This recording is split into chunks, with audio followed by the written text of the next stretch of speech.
Good morning everyone. Welcome to once study point YouTube channel.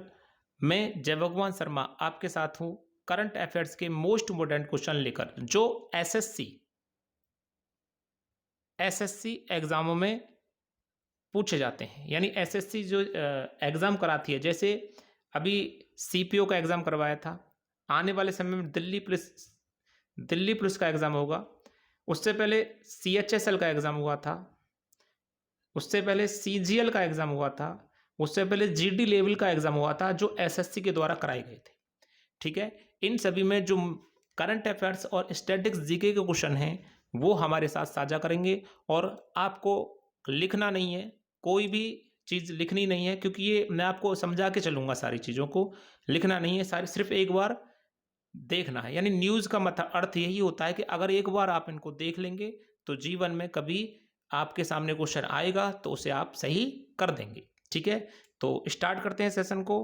पहला ही question है आपके सामने, दिवस से संबंधित क्वेश्चन है, आप बताएं इसका आंसर। पहला क्वेश्चन है, अंतर्राष्ट्रीय बालिका दिवस मनाया जाता है। 4 ऑप्शन के आपके सामने है, इनमें से सही आंसर का चुनाव आपको करना है। ठीक है, तो हम बताएंगे 11 अक्टूबर। सही आंसर इसका है, अंतर्राष्ट्रीय बालिका दिवस मनाया जाता है 11 अक्टूबर को। 24 जनवरी को राष्ट्रीय बालिका दिवस मनाया जाता है। 1 अक्टूबर को शाकाहारी दिवस यानी विश्व शाकाहारी दिवस मनाते हैं। 5 अक्टूबर को विश्व शिक्षक दिवस मनाते हैं। विश्व शिक्षक दिवस ये मोस्ट इम्पोर्टेंट है। और 5 सितंबर को मनाते हैं राष्ट्रीय शिक्षक दिवस। ठीक है जी, आइए इनसे जुड़ी हुई कुछ लाइनें आप पढ़ें हमारे साथ।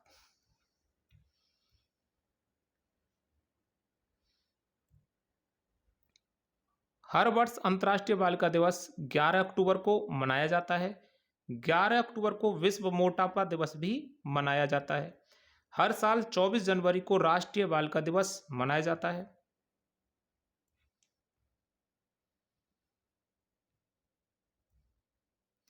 एक अक्टूबर को विश्व शाकाहारी दिवस मनाया गया था। 1 ही अक्टूबर को विश्व कॉफी दिवस मनाया गया था।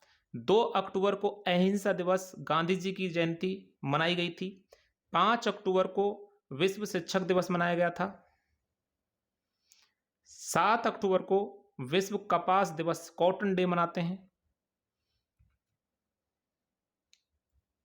8 अक्टूबर को भारतीय वायु सेना, ये सेना शब्द है, भारतीय वायु सेना दिवस मनाया जाता है।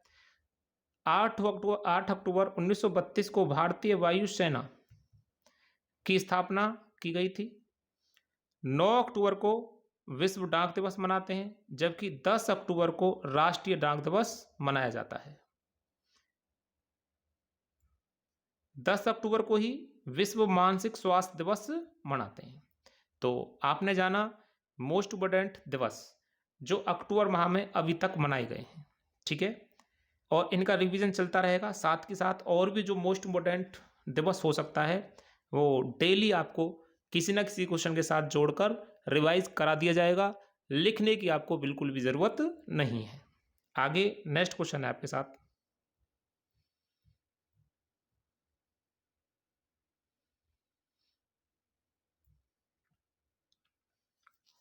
नौ अक्टूबर 2023 को अर्थशास्त्र का नोबेल पुरस्कार किसे देने की घोषणा की गई है। अभी 9 अक्टूबर निकला, उसमें आपको अर्थशास्त्र का नोबेल पुरस्कार देने की घोषणा कर दी गई। तो सही आंसर बनेगा इसका क्लाउडिया गोल्डन 2023 का नोबेल पुरस्कार प्राप्त करेंगी। ये महिला हैं और इस पुरस्कार को प्राप्त करने वाली ये तीसरी महिला है। यानी अब तक टोटल 3 ही महिलाओं को ये पुरस्कार दिया गया है। आपको इन तीनों ऑप्शनों के बारे में जानकारी रखनी है। 2022 में अर्थशास्त्र का नोबेल पुरस्कार इन तीनों ही व्यक्तियों को दिया गया था, बेन एस बनार्के, डगलस डायमंड और फिलिप डाइवविंग। ये ध्यान रखना है आपको, इसका स्क्रीनशॉट ले सकते हैं, एक बार आपको बस देखना है इनको। आइए इनसे जुड़ी हुई कुछ जानकारी आपके साथ साझा करते हैं। पढ़ें लाइनों को मेरे साथ।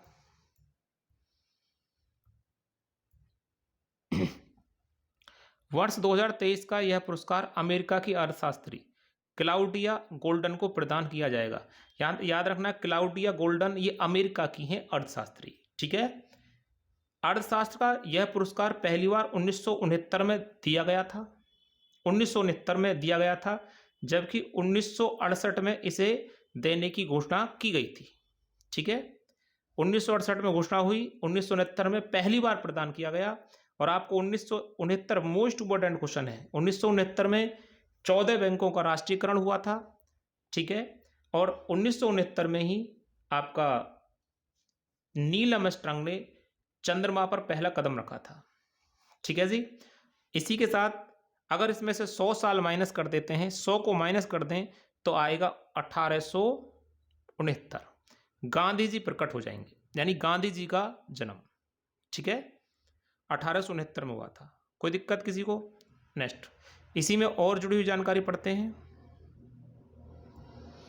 अर्थशास्त्र में नोबेल पुरस्कार प्राप्त करने वाली पहली महिला रेगनर फ्रिस और जॉन टिनबर्गेन थी, यानी अभी तक 3 महिला थी, तो एक महिला का नाम हम ऊपर पढ़ चुके हैं, और महिला रेगनर फ्रिस और जॉन टिनबर्गन, 2 महिला ये थी। तो रेगनर फ्रिस को पहली बार मिला था, दूसरे नंबर पर जॉन टिनबर्गन को मिला था, ठीक है। अर्थशास्त्र में अब तक 93 व्यक्तियों को पुरस्कार प्राप्त हो चुका है, जिसमें 3 महिला शामिल हैं। सबसे कम उम्र में अर्थशास्त्र का यह पुरस्कार एस्थर डफलो को दिया गया, और कब दिया गया है? 2019 में। इतनी जानकारी आपको रखनी है, ध्यान से इस वीडियो को देख लें, लिखना फिर भी नहीं है आपको, ठीक है। नेक्स्ट क्वेश्चन है आपके साथ, मोस्ट इंपोर्टेंट क्वेश्चन है ये। क्वेश्चन थोड़ा पुराना है, करंट अफेयर्स ही है, 2023 का है, लेकिन एसएससी CHSL में पूछा गया क्वेश्चन है ये, तो आपको फिर से दोबारा रिवाइज करा देते हैं। ग्लोबल नर्सिंग अवार्ड 2023 किसे मिला? ग्लोबल नर्सिंग अवार्ड 2023 किसे मिला? तो अब के 2 भारतीय मूल की महिलाओं को इसमें शामिल किया गया है, यानी 2 नर्सों को शामिल किया गया है, शांति टेरेसा लाकरा और जिंसी चेरी, ठीक है। आइए इन चारों ऑप्शनों के बारे में आप जानते हैं 1 by 1 लाइनों के साथ। देखिए,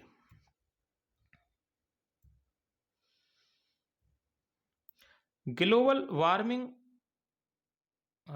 नर्सिंग अवार्ड अब के 2 भारतीय महिलाओं को दिया गया है या शामिल किया गया है, जिनमें अंडमान और निकोबार द्वीप समूह की शांति टेरेसा लाकरा और आयरलैंड में रहने वाली भारतीय मूल की जिंसी चेरी, जो केरल राज्य जैसे बिलोंग करती हैं, को यह अवार्ड मिला, ठीक है। अब तो ये मिल चुका है, तो शामिल करने वाला ये जो पॉइंट है, इसको थोड़ा सा आप अपने हिसाब से सेट करेंगे, ठीक है। और पढ़िए आगे। ग्लोबल नर्सिंग अवार्ड को अंतर्राष्ट्रीय नर्स दिवस जो 12 मई को मनाया जाता है के अवसर पर प्रदान किया गया था, यानी इसे 12 मई को दिया गया था। और 12 मई के बारे में थोड़ा सा अपने दिमाग में रिवीजन करें एक बार। अंतर्राष्ट्रीय नर्स दिवस जो है 12 मई को मनाते हैं, और अंतर्राष्ट्रीय नर्स दिवस 2023 की थीम है हमारी नर्सें हमारा भविष्य।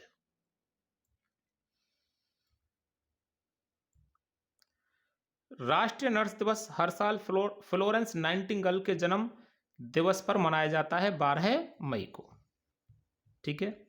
और फ्लोरेंस नाइटिंगेल कौन थी? दुनिया की पहली नर्स थी, ठीक है।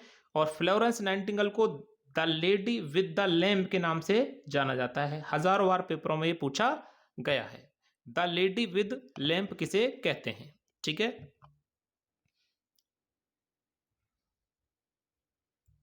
दो लाइन और है इसके बाद। मेल नर्स जो होता है, इन नर्सों में जो मेल होता है उसे हिंदी में परिचारक कहते हैं, ठीक है। इसमें तीसरा ऑप्शन था, जो सी ऑप्शन था, मोनिका दास को भारत की पहली ट्रांसजेंडर बैंकर बनाया गया है। और चौथे ऑप्शन में था लता मंगेशकर, यानी कि आशा भोसले था। लता दीनानाथ मंगेशकर पुरस्कार 2023 आशा भोसले को दिया गया है। इसे पहली बार आपके नरेंद्र मोदी ने इन्हें प्रदान किया है, ये ध्यान रखना है आपको। ठीक है, नेक्स्ट क्वेश्चन है आपके सामने, मोस्ट इंपोर्टेंट क्वेश्चन है और एसएससी की दृष्टि से तो ये बहुत ही मोस्ट इंपोर्टेंट क्वेश्चन है। ठीक है, हाल ही में नाटो का नया सदस्य देश कौन बना था? रिवीजन है क्वेश्चन। ठीक है, तो फिनलैंड बना है। फिनलैंड नाटो का नया सदस्य देश बना है। ये 31वां देश है।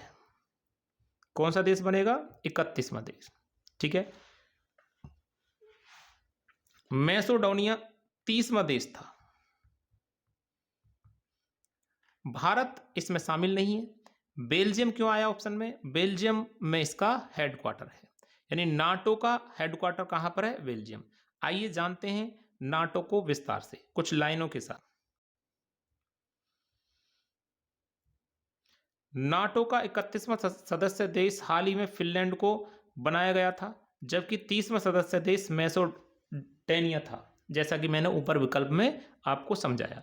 नाटो का जो पूर्ण रूप है वो है North Atlantic Treaty Organization, Hindi में बोलेंगे उत्तरी अटलांटिक संधि संगठन।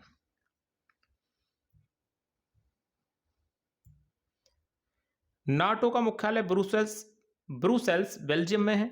नाटो की स्थापना 4 अप्रैल 1949 को हुई। 1949 को एक बैंक का राष्ट्रीयकरण भी हुआ, उसका नाम आपको हमें कमेंट में बताना है। 1949 में किस बैंक का राष्ट्रीयकरण हुआ था? ठीक है, कमेंट करें इस आंसर को, और अगर नहीं पता है तो हम नेक्स्ट वीडियो में आपके साथ साझा करेंगे। आपको बता दें कि भारत नाटो का सदस्य देश नहीं है, भारत नाटो में शामिल नहीं है, ये आपको ध्यान रखना है, मोस्ट इंपोर्टेंट है। फिनलैंड झीलों का देश कहा जाता है। एसएससी ने इस पर कितनी बार मोहर लगाई है क्वेश्चन पर, और पेपर में पूछा गया है। फिनलैंड को झीलों का देश कहा जाता है। ठीक है, नेक्स्ट क्वेश्चन है आपके साथ। नेक्स्ट न्यूज है, ध्यान दें, करंट अफेयर्स का न्यूज है। हाल ही में वर्ल्ड कप 2023 में किसने सचिन तेंदुलकर के 1000 रन बनाने के रिकॉर्ड को तोड़ दिया? तो आपको ये चित्र दिखाई दे रहा है, इस व्यक्ति ने इस रिकॉर्ड को तोड़ा है। तो ये ऑस्ट्रेलिया के हैं वार्नर, ऑस्ट्रेलिया के ओपनर हैं डेविड वार्नर ने ये रिकॉर्ड सचिन तेंदुलकर का तोड़ दिया। सबसे ज्यादा रन बनाने का रिकॉर्ड जो था वर्ल्ड कप के अंतर्गत, देखिए विस्तार से पढ़ लीजिए इसको। डेविड वार्नर वर्ल्ड कप में पूरे किए 1000 रन, सचिन तेंदुलकर के ये बड़े रिकॉर्ड को तोड़ा। ऑस्ट्रेलिया के अनुभवी ओपनर डेविड वार्नर ने भारत के खिलाफ वर्ल्ड कप 2023 के 5वें मैच में एक खास रिकॉर्ड अपने नाम कर लिया है। ध्यान रखें, ये रिकॉर्ड किस स्टेडियम में किया इन्होंने अपने नाम, ये भी ध्यान रखना है। तो चेन्नई के एमए चिदम्बरम स्टेडियम, चेन्नई के एमए चिदम्बरम स्टेडियम में खेले जा रहे मुकाबले में वार्नर ने वर्ल्ड कप इतिहास में रिकॉर्ड बनाया है कि उसने 1000 रन, यानी विश्व के नंबर 1 खिलाड़ी बन चुके हैं 1000 रन पूरा करने वाले वर्ल्ड कप के अंतर्गत। ठीक है, और ये कहाँ के हैं? ऑस्ट्रेलिया के हैं। डेविड वार्नर का नाम आपको ध्यान रखना है, कहाँ से बिलोंग करते हैं? ऑस्ट्रेलिया से। ठीक है, ऑस्ट्रेलिया के जो खिलाड़ी हैं वो कंगारू के नाम से जाने जाते हैं। नेक्स्ट क्वेश्चन, नेक्स्ट न्यूज है। भारत ने हाल ही में किस देश के साथ हरित हाइड्रोजन के लिए समझौता किया? हरित हाइड्रोजन मतलब कि आप जानते हैं हरित हाइड्रोजन के लिए समझौता कर लिया भारत ने, और वो किस देश के साथ किया है, बस इतना आपको पता होना चाहिए और इसमें ज़्यादा जानकारी नहीं लेनी। सऊदी अरब के साथ, और ये इंडिया का फ्लैग है और ये सऊदी अरब का फ्लैग है। ठीक है, इससे जुड़ी हुई जानकारी थोड़ा सा नीचे दे रखी है मैंने। भारत और सऊदी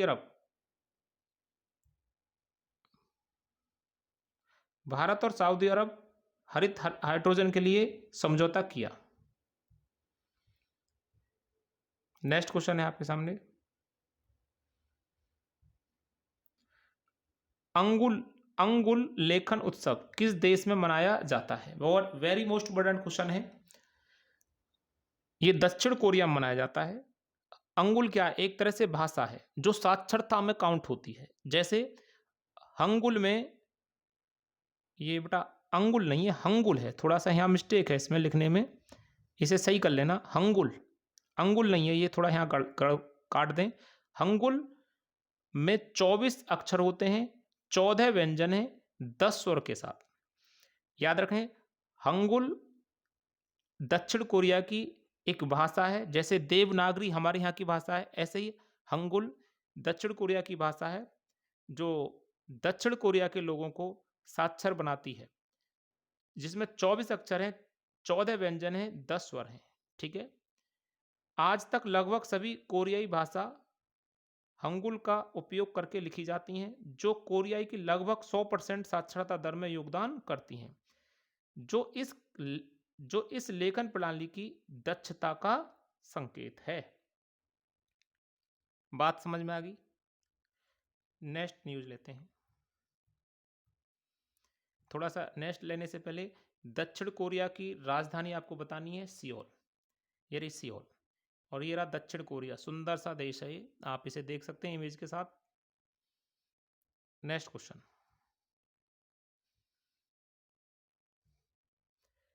स्कूल चलो अभियान 2023 में योगी जी ने कहां से शुरू किया था? तो ये लखनऊ से शुरू किया था, ये सबको पता होगा, लेकिन जो पता करना है वो 6 से 14 वर्ष के बच्चों के लिए था। ठीक है? कितने साल के बच्चों के लिए था? 6 से 14 साल के बच्चों के लिए था। 1 अप्रैल 2023 को इसे लखनऊ से शुरू किया गया था। ठीक है जी? वैसे इसकी जो शुरुआत है वो 2000 में ही हो चुकी थी।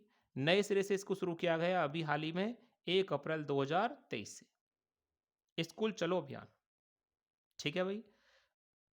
आज के करंट अफेयर्स में इतना ही, और नेक्स्ट जो मैं आपके साथ क्वेश्चन जोड़ता हूँ रहूँगा, और आने वाले समय में MCQ कम से कम 50 हैं दिल्ली पुलिस के एग्ज़ाम के लिए स्पेशल इसी यूट्यूब चैनल पर। और आपको अगर वो पढ़ने हैं हमारे साथ, और पछताना पड़ेगा, वैसे तो पढ़ने चाहिए मेरे साथ। 50 क्वेश्चन का MCQ मैं चलाने वाला हूँ इसी यूट्यूब चैनल के माध्यम से। उनका रिवीजन करवाएंगे आपको, महत्वपूर्ण क्वेश्चनों का। ठीक है? जैसा कि सब लोग अब इस टाइम तैयारी पे होंगे, सभी ने तैयारी कर ली होगी, सभी ने कहीं ना कहीं से तैयारी कंप्लीट की होगी। मैं आपको सिर्फ रिवाइज करवाऊंगा और आपका जो GK लेवल है उसको चेक करेंगे। ठीक है? धन्यवाद।